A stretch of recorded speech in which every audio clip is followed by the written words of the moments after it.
First India news से ऐश्वर्य प्रधान की report आपको बता देते हैं। 2 अग्नि परीक्षा सफल तरीके से उत्तीर्ण की है सीएम भजनलाल शर्मा ने। दरअसल डीजीपी आईजी कॉन्फ्रेंस का सफलतापूर्वक आयोजन हुआ। प्रधानमंत्री नरेंद्र मोदी और गृह मंत्री अमित शाह के सामने बनी उम्दा छवि मुख्यमंत्री की। शहर की साफ सफाई की व्यवस्था से लेकर मेहमान नवाजी की तारीफ हुई है मुख्यमंत्री की। पर्यटक सीजन होने के बाद भी शहर का यातायात सुगम रहा। वीवीआईपी मूवमेंट के बाद भी कोई खास तकलीफ नहीं हुई। शहरवासियों को ये बड़ी बात रही है। इस तरह से देश दुनिया में सकारात्मकता के साथ छाया रहा जयपुर शहर। पीएम मोदी द्वारा मुख्यमंत्री को 1 घंटे मिला स्नेहाशीष विमर्श भी रहा चर्चाओं में। वहीं आज की प्रतियोगी परीक्षा को नहीं झेलना पड़ा पेपर लीक का दर्द, ये सबसे बड़ी बात रही है।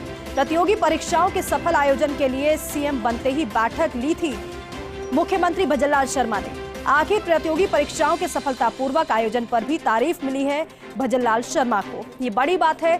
2 बड़े आयोजन, पहला भजनलाल सरकार बनते ही ये बड़ा सम्मेलन, डीजीपी आईजी कॉन्फ्रेंस, और सबसे बड़ी बात पेपर लीक का मुद्दा एक बहुत बड़ा मुद्दा है और इसलिए ये कहा जा रहा था कि परीक्षार्थियों की परीक्षा के साथ साथ सरकार की भी पहली परीक्षा है ये, और दोनों ही परीक्षा बेहतर तरीके से, शानदार तरीके से मुख्यमंत्री ने उत्तीर्ण कर ली है। हमारे सहयोगी ऐश्वर्य प्रधान फोन लाइन पर मौजूद हैं। ऐश्वर्य, वाकई में क्योंकि दोनों ही मुख्य परीक्षा कही जा सकती है, पहली कॉन्फ्रेंस और दूसरी सबसे बड़ी बात पेपर लीक का मुद्दा सबसे ज्यादा छाया रहा और सबसे ज्यादा बीजेपी की तरफ से उठाया गया। बड़ी बात यह है कि दोनों ही परीक्षाओं में, या फिर यूं कहें कि दोनों ही अग्नि परीक्षा में मुख्यमंत्री भजनलाल शर्मा उत्तीर्ण हुए हैं, सफल हो गए हैं। देखिए, मुख्यमंत्री भजनलाल शर्मा के पास ये सबसे बड़ा टास्क था, चुनौती थी। जैसे ही वो मुख्यमंत्री बने, उन्होंने सबसे पहले जो बैठकें बुलाई, उन बैठकों में महत्वपूर्ण रूप से यही बैठकें थी कि अब पेपर लीक जैसी शिकायत नहीं आनी चाहिए। उन्होंने पुलिस अधिकारियों को बुलाया और महकमों के विभिन्न महकमे जो परीक्षाओं से जुड़े रहते हैं उन तक संदेश पहुंचाया, और वो चाहते थे कि पेपर अब बेहतर तरीके से हो और छात्रों को किसी तरीके की समस्या ना आए। तो ये एक बड़ा टास्क था, इसे उन्होंने सफलतापूर्वक पूर्ण कर लिया है। पेपर लीक जैसी कोई घटना सामने नहीं आई और ना ही लोगों को कोई तकलीफ हुई। अक्सर जब पेपर होते हैं तो लोगों को कई बार तकलीफ होती है, और इन सबसे बड़ी बात थी कि प्रधानमंत्री नरेंद्र मोदी का 3 दिन जयपुर में रुकना और साथ में गृह मंत्री अमित शाह का 3 दिन जयपुर में रुकना, रात्रि विश्राम से लेकर यहाँ पर बैठकें करना, संगठन को समय देना, संगठन के अलावा स्वयं मुख्यमंत्री भजनलाल के साथ राजभवन में बातचीत करना और उनको स्नेहाशीष देना जी, ये महत्वपूर्ण बातें थी। और जब मुख्यमंत्री के साथ प्रधानमंत्री का ऐसा संवाद हो और स्नेहाशीष प्रधानमंत्री के द्वारा मुख्यमंत्री को मिले, तो वो भी इस बात से गौरवान्वित महसूस करेंगे। और जयपुर शहर के लिए और पूरे राजस्थान के लिए गौरव का क्षण था कि प्रधानमंत्री और गृह मंत्री जयपुर में रहे, और उसके अलावा संगठन के लिए भी उन्होंने पूरा समय दिया। 3 घंटे लगभग संगठन को देना बहुत बड़ी बात होती है।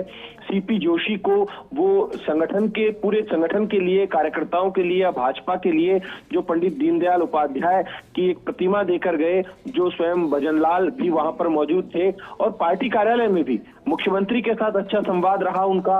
और सीपी जोशी, चंद्रशेखर, दिया कुमारी, प्रेमचंद बैरवा, इन सभी के साथ अच्छा खासा संवाद रहा। लेकिन इन सबके बीच मुख्यमंत्री, जो कि सूबे के मुखिया हैं, और भजनलाल की सरलता की हर तरफ तारीफ होती है, लेकिन वो सख्त भी है, और उन्होंने अपनी सख्ती आते ही दिखा दी थी। उन्होंने कह दिया था कि यदि परीक्षाओं में किसी तरीके की गड़बड़ हुई या फिर इस आयोजन में भी कोई गड़बड़ हुई तो आप जिम्मेदार खुद होंगे, ये देख लेना। और अब उन्होंने पूरी टीम को शाबाशी दी है। और महत्वपूर्ण बात ये, जयपुर शहर में कोई ट्रैफिक जाम जैसी स्थिति नहीं रही, ना ही इतने भारी पर्यटक आते हैं। बड़ी संख्या में पर्यटक होने के बावजूद भी किसी को कोई परेशानी का सामना नहीं करना पड़ा। जयपुर शहर की अच्छी छवि लेकर यहाँ से मेहमान गए हैं, क्योंकि प्रधानमंत्री और गृह मंत्री के अलावा देश के टॉप लोग थे जिनके ऊपर पूरे देश की आंतरिक सुरक्षा की जिम्मेदारी है, पूरे देश के अपराध और कानून व्यवस्था को संभालने की जिम्मेदारी है कि अपराधों पर नियंत्रण से लेकर पूरी कानून व्यवस्था को संभालें। वो लोग जयपुर शहर की खूबसूरती की तस्वीर अपने साथ लेकर गए। पूरा जयपुर शहर साफ सुथरा दिखाई दिया। जी बिल्कुल ऐश्वर्या, आप बने रहिए हमारे साथ, आगे भी आपसे जानकारी हमें लेनी है। तो देखिए, सीएम भजनलाल शर्मा का हम जिक्र कर रहे हैं, 2 अग्नि परीक्षाओं में पास हो गए हैं, लेकिन इसके साथ साथ सीएम भजनलाल शर्मा ने आज मंत्रिमंडल को अपने आवास पर भोज पर आमंत्रित भी किया। मुख्यमंत्री भजनलाल शर्मा ने सभी मंत्रियों का स्वागत किया। भोज के पश्चात सभी विभागों की आगामी कार्य योजनाओं पर बैठक में चर्चा हुई है। पीएम मोदी के आह्वान पर 1 महीने में 1 रात गांव में रुकने पर भी चर्चा हुई है। मुख्यमंत्री भजनलाल ने विकसित भारत संकल्प यात्रा को जन जन तक पहुंचाने, साथ ही यात्रा का लाभ सभी हकदारों को मिले, ऐसा सुनिश्चित करने के निर्देश सभी को दिए हैं। ऐश्वर्या प्रधान हमारे सहयोगी लगातार फोन लाइन पर मौजूद हैं। ऐश्वर्या, ये बताइए कि ये सिर्फ भोज था या फिर प्रधानमंत्री नरेंद्र मोदी के स्टाइल की वर्किंग मुख्यमंत्री भजनलाल शर्मा की थी, क्योंकि हाल ही में प्रधानमंत्री ने बैठक भी की सभी के साथ और मंत्र भी दिया था। देखिए, जो प्रधानमंत्री नरेंद्र मोदी और दूसरी तरफ गृह मंत्री अमित शाह से उन्हें दिशा निर्देश मिले जी। एक लाइन होती है, वो लाइन मिल जाती है तो उस लाइन पर चलना होता है, रोड मैप जिसे बोल सकते हैं।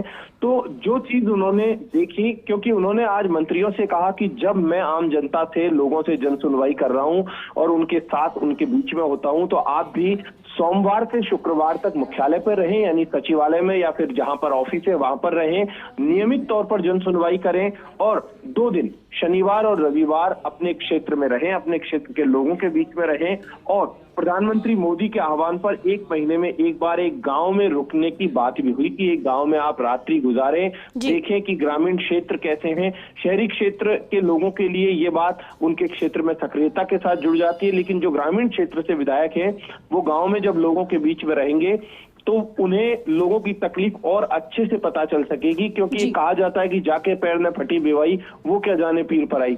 जब तक लोगों के बीच में नहीं जाएंगे तब तक चीजें पता नहीं चलेंगी, क्योंकि सरकार बदलने के साथ लोगों की उम्मीदें भी बढ़ जाती हैं। तो लोगों को उम्मीदें हैं और उन उम्मीदों पर खरा उतरना है। जो आज की ये बैठक थी, इनमें उप मुख्यमंत्री दिया कुमारी, प्रेमचंद बैरवा उप मुख्यमंत्री, उनके अलावा गजेंद्र सिंह खींवसर, राज्यवर्धन राठौड़, मदन दिलावर, गौतम दक्ष, सुरेश रावत, जोराराम कुमावत, कन्हैयालाल चौधरी, ओटाराम देवासी, अविनाश गहलोत, संजय शर्मा, विजय सिंह चौधरी, मंजू बागमार, के विश्नोई, ये तमाम मंत्री तो मौजूद थे ही। उनके अलावा संगठन के 2 अति महत्वपूर्ण लोग, प्रदेश के अध्यक्ष सीपी जोशी, संगठन महामंत्री चंद्रशेखर, इनकी भी उपस्थिति रही। इन्होंने संगठन से जुड़ी बातें कही।